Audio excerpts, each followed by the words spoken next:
안녕하세요. HSK 전문 강사 김은정입니다. 이 시간에는 10월 HSK 3급 시험을 대비해서 대비 특강을 진행해 보도록 하겠습니다. 오늘은 독해 2부분을 진행을 할 건데요. 매번 제가 독해 2부분 강의할 때마다 말씀드리는 것은 괄호 넣기가 4급, 5급, 6급까지 다 이어지는 굉장히 중요한 영역이기 때문에 3급부터 기초를 잘 다져두셔야 4급, 5급, 6급에서 어려움을 좀 덜 겪으실 거예요. 이거 생각하시면서 빈칸 넣기 시작해 보도록 하겠습니다. 자, 오늘은 독해 2부분이고요. 매번 말씀을 드리지만 이론이나 포인트를 설명을 드리고 문제를 푸는 것이 조금 접근이 쉬울 수는 있는데 시험 현장에서는 문제와 나만 이렇게 1대1로 대면한 상태로 우리가 문제를 풀기 때문에 적중 문제를 먼저 보시면서 이런 식으로 핵심 전략을 적용을 시키는구나 이 생각하시면서 보시는 게 좋을 것 같습니다. 그래서 적중 문제 볼 거고요. 이렇게 풀자 풀이 순서 체크할 거고 출제 의도 및 핵심 전략을 볼 거예요. 평상시에 여러분이 공부하실 때에도 시험을 임박해서는 이 패턴으로 공부를 하시는 게 도움이 되실 것 같습니다. 자, 그럼 보도록 할게요. 오늘의 적중 문제 보겠습니다. 자, 보기에 이렇게 A, B, C, D, E의 단어들이 있고 해당되는 단어를 빈칸에 적절하게 넣는 부분이 맞아 독해 이 부분이었어. 그럼 이거를 어떻게 문제를 풀지? 처음에 딱 문제를 대면을 했을 때 뭐지? 그럼 머릿속에 체계가 잡혀 있어야 돼요. 처음에 내가 보기부터 보고 그리고 빈칸의 위치를 확인하고 적절하게 비교해서 적절한 단어를 넣어야겠다라는 생각을 먼저 하고 계셔야 되는 거죠. 자, 볼게요. 이렇게 풀자 풀이 순서 한번 체크해 보도록 하겠습니다. 시험을 보러 가시면 무조건 이 순서대로 하셔야 돼요. A, B, C, D, E 먼저 확인을 하겠다. 그냥 빈칸 보면서 대충 내가 아는 단어에서 먼저 집어넣고 이렇게 가지 마시고요. 보기에 제시되어 있는 단어들을 먼저 분석하시는 게 필요합니다. 하나부터 볼게요. A 보시면 지일러. 제가 일부러 러를 붙였어요. HSK 3급, 4급, 5급까지는 지는 무조건 러랑 같이 나온다고 생각하시면 돼요. 근데 이제 그거를 좀 함정을 만드느라고 지랑 러를 분해시켜서 지만 이제 이렇게 보기로 둔 거죠. 지일러는 부사로 매우라는 뜻을 가져요. 진로 좀 이따가 제가 설명을 드리겠지만 일반적인 부사는 수러 앞에 위치하는데 지일러는 수러 뒤에 위치해서 보어 역할을 담당을 하거든요. 보어, 부사, 수러 이런 용어들이 어렵다면 지일러는 피아오리앙 지일러 너무 예쁘다 이런 식으로 지일러가 보통은 형용사 뒤에 위치한다라는 거 기억하시면 좋을 것 같아요. 스웨이란 보시면 비록 뭐뭐일지라도 라는 접속사예요. 제가 이번 달에 문제를 낼 때 일반적인 명사나 형용사나 동사는 좀 피하고 시험을 딱 보러 갔을 때 실수하기 쉽고 답을 고르기 좀 어려운 문제들 위주로 냈거든요. 그래서 부사나 접속사, 양사 등을 한번 제대로 공부를 해보는 시간을 갖는 것도 유익할 것 같아서 준비를 해봤습니다. 스웨란이라는 것은 비록 뭐뭐일지라도 라는 뜻을 가진 접속사예요. 한 글자짜리 나오면 조금 더 긴장이 될 수가 있어. 거우가 뭐지? 입구자는 내가 알겠는데 일반적으로 거우라고 하면 양사로 쓰입니다. 입구라고 하는 뜻으로 쓰이는 경우도 있겠지만 대다수의 경우 양사로 쓰여서 무언가를 세는 양사겠구나 라고 기억하시면 될 것 같아요. 근데 식구라고 적어놨죠. 거우가 식구라는 뜻을 가지는 것이 아니라 식구를 세는 양사라는 거 기억하고 가셨으면 좋겠어요. 투란 하면 갑자기라는 뜻을 가지는 부사예요. 투란 갑자기. 이꽁하면 이꽁은 사실 많이 들어보셨을 거예요. 다 합쳐서 얼마예요? 다 합쳐서 얼마예요? 이렇게 대답할 수 있는 거. 그래서 이꽁도 모두 다 합쳐서라는 부사를 말합니다. 그래서 지일러나 투란이나 이꽁 같은 부사 그리고 스웨란 접속사, 거우 양사 같은 경우가 사실은 동사, 명사, 형용사가 매번 빠지지 않고 중점적으로 공부해야 되는 품사이기는 하나 접속사나 양사나 부사도 반드시 나온다고 보셔야 되거든요. 그렇기 때문에 내가 조금 여기서는 긴장하지 말고 조금 어렵게 느껴지는 부분들을 좀 공략해서 남들이 틀리는 문제를 내가 좀 맞춰보자라는 생각을 갖고 가셨으면 좋을 것 같습니다. 이제 빈칸의 위치를 확인을 해야 돼요. A, B, C, D, E가 뭔지를 확인을 했으니까 빈칸에 넣는 게 중요하잖아요.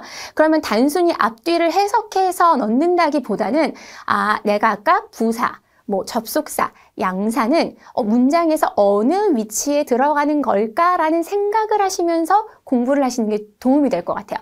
3급 때부터 그런 생각을 하면서 공부를 하셔야지 단순히 그냥 의미적으로 접근을 하시다 보면 사실은 3급도 그렇고 그 이후의 급수들도 그렇고 본인의 지금 수준에 비해서 좀 어려운 단어들을 맞닥뜨릴 수 있단 말이에요. 해석이 안 되는 상황에서 문제를 풀 수 있는 경우가 있기 때문에 위치적으로 품사적으로 공부를 하시는 게 좀 도움이 되실 겁니다. 46번 같은 경우에는 이렇게 보시는 거예요. 今天早上起床后 앞에 다 읽는 것도 중요하지만 빈칸의 위치가 지금 어디냐? 앞에 보니까 我가 있고 뒤에 보니까 想起了가 있어요. 그럼 주어랑 수어 사이에 비어 있죠. 我는 모르시는 분 없을 거고요. 想起를 간혹 가다 모른다고 해도 러가 들어가 있으면 얘는 동사인가 보다, 수어인가 보다. 그러면 주어와 수어, 동사 사이에 부사가 들어갈 가능성이 있겠구나라는 생각을 머릿속에 넣으면 그럼 아까 보기에 제시되어 있는 부사들 중에서 질러는 수어 뒤에 놓인다고 했으니까 나머지 둘 중에 하나가 여기 들어가겠구나. 이런 식으로 계속 접근을 하셔야 되는 거예요. 47번 보시면 또 빈칸 앞뒤만 보는 거죠. 我家有 해놓고 빈칸 바로 앞에 리우라는 숫자가 나옵니다. 그리고 빈칸 뒤에는 른이라는 명사가 나와요. 이거는 이거 동시처럼 하나의 한 개의 물건 이렇게 해서 보통은 수사 다음에 양사 그리고 명사 순서대로 진행되는 것들은 이미 익숙하게 저희가 습득이 돼 있을 거란 말이죠. 여기 양사 자리네. 굉장히 어렵지 않게 딱 풀 수 있는 문제인 거예요. 그럼 위치가 이만큼 중요하구나. 피아오리앙이 나왔어요. 그러면 러도 있어요. 그렇기 때문에 단순히 의미적인 것이 아니라 이 단어의 쓰임과 위치에 대해서 생각을 하면서 보셔야 한다는 거. 왜냐면 4급도 이런 유형이 있고요. 5급과 6급은 조금 더 난이도가 상향 조정된 상태에서 빈칸 넣기가 출제가 되거든요. 근데 어려워요. 일반적으로 봤을 때는 4급, 5급, 6급에서 빈칸 넣기가 조금 난이도가 높은 영역이기 때문에 미리미리 공부를 해두시는 게 좋을 것 같습니다. 자, 49번까지 빈칸으로 확인을 할게요. 얘는 예외적으로 문장이 시작하는, 절이 시작하는 제일 앞에 위치해 있어요.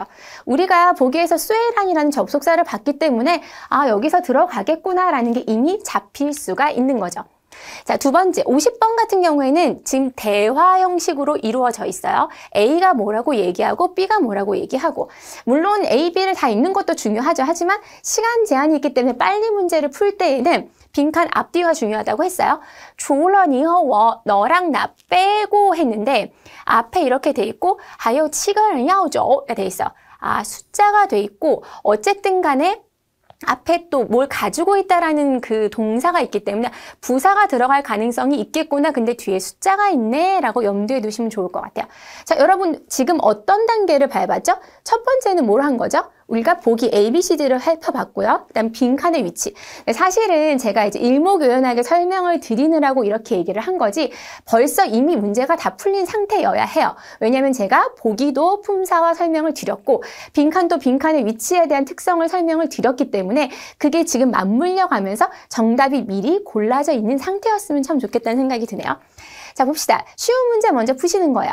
그러니까 왜냐하면 제가 설명을 해주니까 지금 A, B, C, D, E도 다 이해를 하고 그리고 제시되어 있는 문제 5개도 다 이해가 된 상태인데 혼자 문제를 풀 때에는 보기에 제시되어 있는 단어를 모르는 단어가 있을 수도 있고 그렇잖아요. 그리고 빈칸 앞뒤 단어가 해석이 안 되는 경우도 있을 수 있기 때문에 쉬운 문제를 먼저 풀어야 돼요. 어차피 보기에 있는 애들이 하나씩 들어가게 돼 있어요. 그럼 내가 아는 애들 위주로 먼저 풀고 나머지를 해결을 하면 정답률이 높아지겠죠? 그럼 쉬운 문제 먼저 푸시는 거예요. 엄청 쉬웠잖아요. 리우 커런 숫자 다음에 명사 사이에 양사 들어가는 거. 그래서 해석은 우리 집에 6명이 있는데 이 차에 이 사람들이 다 탈 수 있을까라는 뜻이에요. 하지만 여기서 원하는 건 출제 의도는 숫자와 명사 사이에 양사가 들어갈 수 있다는 거. 겸사겸사 가족을 세는 양사는 거우라는 것도 기억하고 가셨으면 좋겠습니다.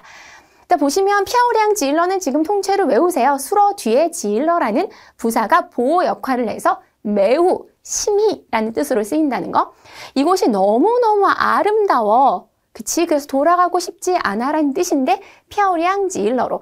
이 47번, 48번 같은 경우에는 조금 중국어를 배우신 분들은 또 쉽게 접근하거나 이런 뭐 명사 앞에 뭐 숫자 앞에 그 사이에는 뭐 양사가 들어가고 이런 것들을 모르셔도 이론적으로 몰라도 그냥 내가 입에 배어 있는 상태로 풀 수 있는 아이들이기는 해요.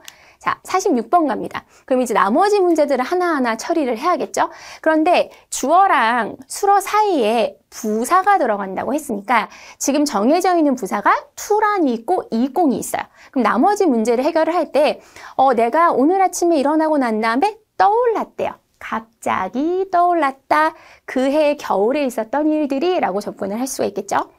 자, 49번 볼게요. 얘도 이미 정해져 있는 상태였어요. 왜냐면 수웨이란이 비록 뭐뭐일지라도 딴시에서 필수 접속사입니다. 무조건 외우셔야 되고요. 4급, 5급, 6급까지 따라가는 접속사입니다. 비록 뭐뭐일지라도 뒤에 딴시를 보고 수웨이란을 넣을 수 있겠다라는 건 4급에서도 5급에서도 6급에서도 문제 푸실 때 필요하니까 지금 외우시면 좋을 것 같아요.